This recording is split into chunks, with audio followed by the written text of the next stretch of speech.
Hoje daremos continuidade às nossas perguntas e respostas sobre temas bíblicos e teológicos. Com certeza você vai aprender muito com esse sistema. São questões tiradas de concursos, são questões tiradas de diversos vestibulares de teologia, então vai assim ser muito enriquecedor para você. Vamos então para mais 3 perguntas. Estamos aqui no nosso desafio bíblico e teológico. Vamos então ver como é que está o seu conhecimento sobre algumas áreas. Primeira questão. Sobre a tradição religiosa judaico, é incorreto afirmar. Então, veja bem aqui, incorreto. Nós vamos buscar a alternativa incorreta. Então, vamos ler as questões e depois analisá-las. Aos 15 anos de idade, a menina judaica se torna uma bat mitzvah. O judaísmo é uma religião monoteísta. Aos 13 anos de idade, o menino judeu se torna um bar mitzvah. O Talmud significa a lei falada. Olha, qual dessas aqui está correta? Vamos então tentar descobrir. Letra A, eu tenho dúvida. Aos 15 anos de idade, a menina judaica se torna uma bat mitzvah. Nunca tinha ouvido falar disso. O judaísmo é uma religião monoteísta. Isso eu sei, está correto, né? Monoteísta. Único Deus. Isso aqui eu sei, então está correto, não é a questão incorreta que eu busco. Aos 13 anos de idade, o menino judeu se torna um bar mitzvah. Tenho dúvida, eu sei que aos 13 anos, o menino é considerado, né, um adulto. O Talmud significa a lei falada. Então, Talmud significa a lei falada. Eu estou em dúvida entre essas 3. Como eu já ouvi que aos 13 anos existe um certo ritual para os meninos, nunca ouvi falar nada sobre que aos 15 anos as meninas se tornam uma bat mitzvah, ou adulta. O Talmud significa a lei falada. Então, essa questão aqui, estou em dúvida, mas a questão correta, vamos ver? Letra A.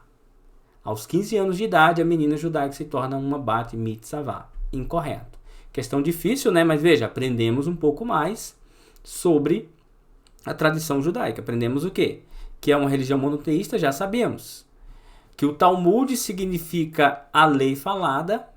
Estou aprendendo agora. Talvez alguns já sabiam. Aos 13 anos de idade, o menino judeu se torna um bar mitzvah. Para mim também esse termo é novo. Então, acabamos aprendendo aqui ao eliminar a questão correta.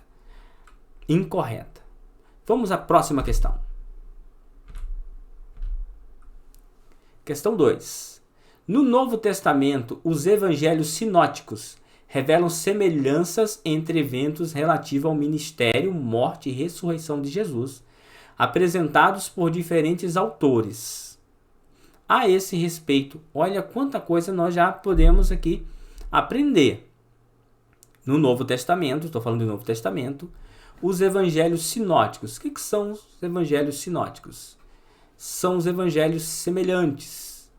Revelam semelhanças em eventos. Quais eventos? Relacionados ao ministério, morte e ressurreição de Jesus. Apresentados por diferentes autores. Então, tem diferentes autores, né, que formam os evangelhos sinópticos. Então, vamos ver as alternativas. Questão A. Marcos é considerado o primeiro dos sinóticos pela maioria dos estudiosos contemporâneos. Lucas é conhecido nos sinóticos pela tradição cristã como discípulo amado. Mateus, Marcos, Lucas e João fazem parte dos evangelhos sinóticos. Mateus escreve a Teófilo. Os sinóticos narram o ministério de Jesus a começar de Jerusalém. Tem muita coisa aqui para a gente aprender. Vamos ver? Questão A, estou em dúvida. Marcos é considerado o primeiro dos sinóticos pela maioria dos estudiosos contemporâneos? Observe a palavra, pela maioria. Vamos ver as outras. Lucas é conhecido nos sinóticos pela tradição cristã como discípulo amado? Não, né? Lucas é conhecido como médico amado. Então a questão B está errada. Mateus, Marcos, Lucas e João fazem parte dos evangelhos sinóticos. Opa, João não. João tem uma outra abordagem. Então, Mateus, Marcos e Lucas. Questão C está errada. Mateus escreve a Teófilo? Não, né?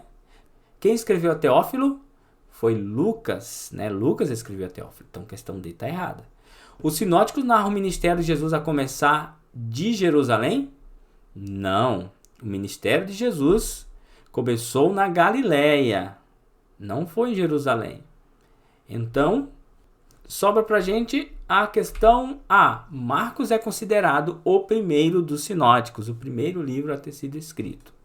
Não estamos dizendo que é correto ou não, estamos julgando aqui, né, pelos estudos, pela maioria dos estudiosos acreditam. Última questão.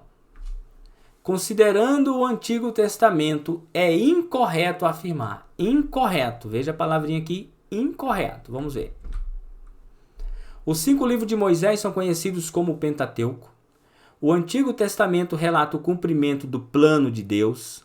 Gênesis, Êxodo, Levítico, Números e Deuteronômio são livros que compõem o Antigo Testamento. Os livros de Josué e Ruth se encontram no Antigo Testamento. Vamos lá então?